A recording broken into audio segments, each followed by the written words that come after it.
ஆதிநாராயண துரித நிவாரண பரமானந்த சதாசிவ சங்கர நாளென் செய்யும் வினைதானென் செய்யும் இனி நாடி வந்த கோலென் செய்யும் கொடுங்கூற்றென் செய்யும் குமரேசர் இரு தாளும் சிலம்பும் சதங்கையும் தண்டையும் சண்முகம் தோளும் கடம்பும் எனக்கு முன்னே வந்து தோன்றினே. ஓம் அனுமந்தாய வித்மகே வாயு புத்திராய தீமகே தந்தனோ மாருதி பிரச்சோத்யாத் பட்டீஸ்வரம் ஸ்ரீ விஷ்ணு துர்க்கையை போற்றி திருவாரூர் குரு தட்சிணாமூர்த்தியை போற்றி. உலகெங்கிலும் வாழ்ந்து கொண்டிருக்கும் ஸ்ரீராம் ஆஸ்ட்ரோ யூடியூப் சேனல் நேயர்களுக்கு டாக்டர் சைதே ராஜாவின் அன்பான வணக்கங்கள். நாம் இப்பொழுது இந்த எபிசோடில் வார ராசி பலன்கள் டிசம்பர் 14 முதல் 20 வரைக்கும் உள்ளடக்கிய நாட்களுக்கு கிரகங்கள் ஒவ்வொரு ராசிக்கும் எப்பேற்பட்ட பலனை வழங்கப் போகிறது என்பதை பார்க்கலாம் வாங்க. இந்த டிசம்பர் 19 அமாவாசை திதி வருகிறது. இதுவரைக்கும் எங்களுடைய சேனலை பார்த்து கொண்டிருக்கும் அன்பர்கள் சப்ஸ்கிரைப் செய்யாதவர்கள் சப்ஸ்கிரைப் செய்து கொள்ளும்படி கேட்டுக்கொள்கிறோம். ரைட் சைடில் சப்ஸ்கிரைப் இருக்கும், பெல் பட்டன் இருக்கும், ரெண்டுத்தையும் ப்ரெஸ் பண்ணிங்கன்னா அடுத்த நொடியே எங்களுடைய வீடியோ உங்களை நோக்கி வர துவங்கிவிடும். வாங்க ராசிக்குள் செல்லலாம். மிதுன ராசி அன்பர்களுக்கு வணக்கம். மிதுன ராசி காலபுருஷனுக்கு 3வது ராசி. புத பகவான் ஆட்சி பெறும் வீடு. இப்பொழுது புத பகவான் எங்கே இருக்கார் அப்படின்னா 6ஆம் இடத்துல சுக்கிரனோடு இணைஞ்சி விருச்சிகத்தில் இருக்கார். குரு பார்வையில் இருக்கார். அதனால் ஒன்றும் மறைஞ்ச போதும் நிறைந்ததெல்லாம் அதே நேரத்தில் குரு பார்வையில் வேறு இருக்கார். அப்போது இந்த மிதுன ராசி இல்லை இருக்கக்கூடிய நட்சத்திரங்கள் பார்த்திங்கன்னா மிருகசீரிஷம் 3-4 பாதங்கள், திருவாதிரை, புனர்பூசம் 1-2-3 பாதங்கள் உள்ளடக்கியது. இந்த ராசி அன்பர்களுக்கு இந்த வாரம் யோகமான ஒரு வாரமாக இருக்குமா இல்லை சுமாராக இருக்குமா வாங்க பார்க்கலாம். ஆனாலும் சமூகத்தில் பேரு புகழ் அந்தஸ்து உயர்வடையக்கூடிய ஒரு காலம். 2ஆம் இடத்தில் குரு பகவான் உச்ச நிலையில் இருந்தாலும் வக்ரகதியில் இருக்கிறார். இருந்த போதிலும் 2ஆம் இடம் வலுத்திருக்கிறது என்றே சொல்ல வேண்டும். பணம் பல வகையில் பையை நிரப்பக்கூடிய வாரம். குடும்பத்தில் அமைதி, நிம்மதி, சந்தோஷம், குதூகலம் ஏற்படக்கூடிய ஒரு காலகட்டம். உங்கள் சொல்லுக்கும் செயலுக்கும் மதிப்பு மரியாதை கண்டிப்பாக கிடைக்கக்கூடிய ஒரு காலகட்டமாகத்தான் இது விளங்கப் போகிறது. ஆரம்ப கல்வி பயிலும் மாணவ செல்வங்கள் நல்லா படிக்கக்கூடிய ஒரு தருணம். 3ஆம் இடத்தில் கேது இருப்பது சூப்பர். தொழில் ரீதியாக உத்தியோக ரீதியாக நீங்கள் எடுக்கக்கூடிய எந்த ஒரு முயற்சியாக இருந்தாலும் அது ஒரு பெரிய வெற்றியை தேடித்தரும் என்று சொல்லலாம். ஆனாலும் கூட இளைய சகோதரர்களுக்கும் உங்களுக்கும் கருத்து வேறுபாடு வரும், அல்லது இளைய சகோதர சகோதரிகளுக்கு தேக ஆரோக்கிய குறைவு ஏற்பட்டு மருத்துவ செலவுகள் நீங்கள் பார்க்க வேண்டிய சூழல் இருக்கும். மற்றபடி 4ஆம் இடத்தை சனி பார்க்குறார். 4ஆம் இடம் என்பது சுகஸ்தானம். அப்போது உங்களுக்கு இந்த வாரம் சுகவாசிகளாக இருக்க முடியாது. ஏன்னா 4ஆம் இடத்தையும் சனி பார்க்குறார், 12ஆம் இடத்தையும் சனி பார்க்குறார். அப்போ அயன சைன போகம் கெடுகிறது. ஏன்னா 10ல் சனி பகவான் இருந்தாலே அதிக உச்சபட்ச உழைப்புன்னு சொல்லணும். அதிகபட்சமான உழைப்பு மேலாமணிக்காலாம் இருக்க முடியாது. நல்ல பனிச்சுமை அதிகமாக இருக்கும். அதிகமான லெபோரியஸ் லேபர் ரொம்ப வேலை பார்க்க வேண்டிய சூழல். ஏன்னா சனி 10ல் இருந்தாலே யார் ஒருத்தருக்கும் ரொம்ப வேலை பார்க்க வேண்டிய அதிகபட்சமான உச்சபட்சமான வேலை பார்க்க வேண்டிய சூழல் இருக்கும். அது சொந்த தொழிலாக இருந்தாலும் சரி, அரசு உத்தியோகமாக இருந்தாலும் சரி, இல்லை தனியார் துறையிலே நீங்கள் வேலை பார்த்தாலும் சரி, இந்த வாரம் பார்த்திங்கன்னா உங்களுக்கு வேலை பளு கண்டிப்பாக இருக்கும். வேலை பளு இருந்தால் உங்களுக்கு அப்போ 12ஆம் இடத்தை சனி பார்க்குறாரு அப்படின்னா வேலைக்கு உண்ண மாட்டீங்க, உறங்க மாட்டீங்க, டென்ஷன் இருக்கும், பரபரப்பு இருக்கும், ஒரு சிலருக்கு தேக ஆரோக்கிய குறைவு ஏற்படும் அப்படின்னு சொல்லணும். இப்போ 4ஆம் இடத்தையும் சனி பார்க்குறாரு. உங்கள் சுகம் கெடுகிறது, சுகவாசிகளாக இருக்க வாய்ப்பு இல்லை. அதே நேரத்தில் வண்டி வாகனங்களை வச்சு பொழப்பு நடத்தக்கூடியவர்களுக்கு பொழப்பு நடக்குதோ இல்லையோ, ஆனால் வண்டி பாதியில் நின்று போய் பழுதாகி ரிப்பேர் செலவு, மன உளைச்சல் ஏற்படும். அது மட்டும் இல்லை, தாய் வழி சொந்தங்கள் உங்களுக்கு அகைன்ஸ்டாக இருப்பாங்க. தாய்க்கு தேக ஆரோக்கிய குறைவு ஏற்பட்டு மருத்துவ செலவுகள் வைக்கும். மற்றபடி வீட்டுக்கு மெயின்டெனன்ஸ் செலவுன்னு 1 மாதம் செலவு இருக்கும். அதை இந்த ஒரே வாரத்தில் நீங்கள் எடுத்து காலி பண்ணுவீங்க. அதாவது எந்த செலவு நீங்கள் முக்கியமாக செய்யணும். இப்போ முக்கியமாக ஒரு கரண்ட்டு சர்க்கியூட்டு இதுவாகி போச்சு, அதை ஒயர் மாற்றணுன்னா அதை மட்டும் செய்யுங்க. இல்லை டோர் போயிடுச்சு, டோரை மாற்றுங்க. இல்லை ஜன்னலுக்கு இதுவாகி போச்சு, ஜன்னல் கலகலத்து போச்சு, ஜன்னல் மாற்றுங்க.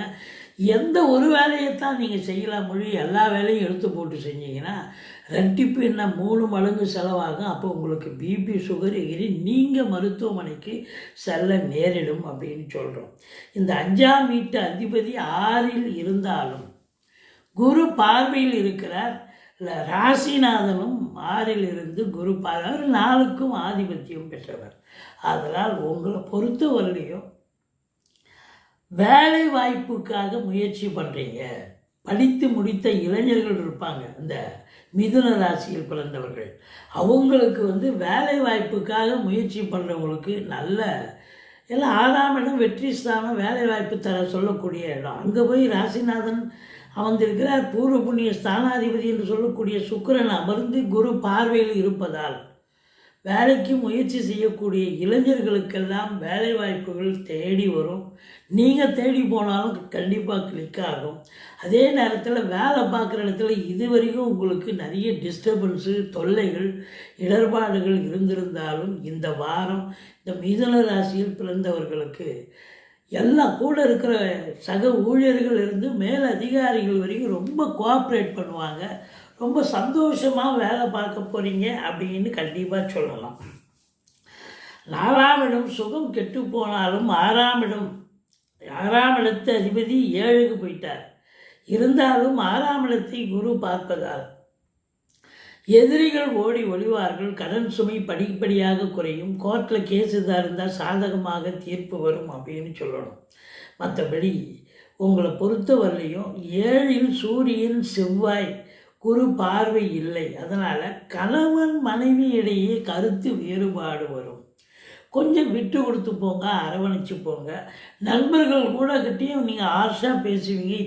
இவ்வளோ கால நட்பு வீணாக ஒரு சொல்லால் ஒரு நாளால் பிரச்சனைகள் பெரிய நேரிடும். அதனால் எல்லா இடத்துலையும் விட்டு கொடுத்து போங்க. மற்றபடி 8ஆம் இடத்தை குரு பார்க்கிறார். 8 அப்படிங்கிறது அதிர்ஷ்டத்தை சொல்லக்கூடிய இடம். அதே நேரத்தில் அசிங்கம் அவமானத்தை தரக்கூடிய இடம் 8. அங்கே போய் குரு பார்க்குறாரு அப்படின்னு சொன்னால் எப்போ சூப்பர், எந்த ஒரு பிரச்சனையும் இருக்காது.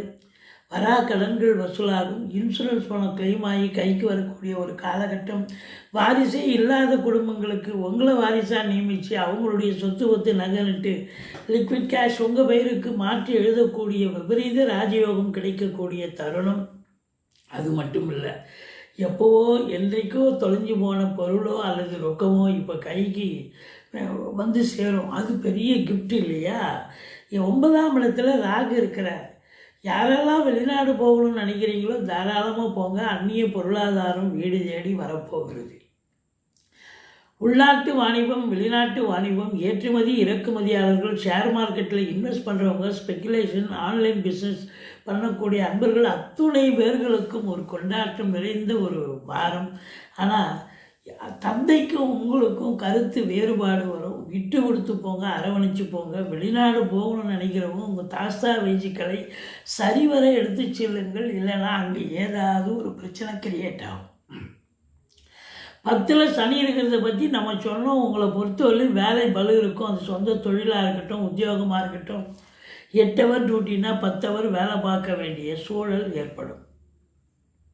மற்றபடி உங்களுக்கு இந்த காலகட்டம், அதாவது 7க்கும் 10க்கும் ஆதிபத்தியம் பெற்ற குரு பகவான் நல்ல நிலையில் இருக்கார். அப்போ வாழ்க்கை துணை அல்லது மனைவியால் யோக பாக்கியங்கள் உண்டு. தொழிலில் ஒரு பிரம்மாண்டத்தை ஏற்படுத்தி நல்ல சம்பாத்தியம் உண்டு. உத்தியோகத்தில் இருக்கிறவங்களுக்கு பதவி உயர்வு, ஊதிய உயர்வு என செவ்வாய் பார்க்குறார் 4ஆம் பார்வையா. அப்போ காவல்துறை, தீயணைப்புத்துறை, மருத்துவத்துறை, இராணுவத்துறை, ஐஏஎஸ், ஐபிஎஸ், ஐஎஃப்எஸ், அதற்கு நிகரான பணியில் இருக்கும் அன்பர்கள், கடைநிலை ஊழியர்கள், எலக்ட்ரானிக்கல் கூட்ஸ் ப்ரொடக்ஷன் பண்ணுறவங்க, அதை வியாபாரம் பண்ணக்கூடியவர்கள், மற்றபடி ரியல் எஸ்டேட் பிரமுகர்கள், ஃப்ளாட் ப்ரமோட்டர்ஸ், பில்டர்ஸ், கட்டிட கலைஞர்கள், இவங்க எல்லாருக்குமே ஒரு அற்புதமான காலம் நேரம். இந்த ராசி அன்பர்களுக்கு தொழில் சிறப்பாக செல்லும். இந்த மிதுன ராசியில் பிறந்தவர்களுக்கு அதை நீங்கள் அண்டர்லைனே பண்ணலாம். தொழில் சிறப்பாக செல்லும். உத்தியோகத்தில் எந்த ஒரு பின் பாயிண்ட் பிரச்சனை இருக்காது. பொருளாதார மேன்மை இருக்கும், பண வரவு இருக்கும், குடும்பத்தில் அமைதி இருக்கும். இதை விட வேறு என்னங்க வேணும்? மற்றபடி நீங்கள் வணங்க வேண்டிய தெய்வம் அப்படின்னு பார்த்தீங்கன்னா முருகப்பெருமானை வழிபாடு செய்து கொள்ளுங்கள். கந்த சஷ்டி கவசம் சொல்லுங்கள். வாழ்க்கை வளமோடும் நலமோடும் அமையப்போகிறது. உங்களுக்கு 3ல் கேது இருக்கிறது. ஓம் அமிர்த கேதுவே போட்டின்னு 1008 தடவை சொல்லுங்கள். 9ல் ராகு 1008 தடவை ஓம் அமிர்த ராகுவே போட்டின்னு சொல்லுங்கள். துர்க்கையை வழிபாடு பண்ணுங்கள், பிள்ளையாரை வழிபாடு பண்ணுங்கள். மற்றபடி இந்த வாரம் ஜெயிப்பதற்கான ஒரு வாரமே ஒழிய தோப்பதற்கு எந்த நிலையிலும் வாய்ப்புகள் இல்லை. கண்டிப்பாக ஜெயிச்சே தீருவீங்க. All the best.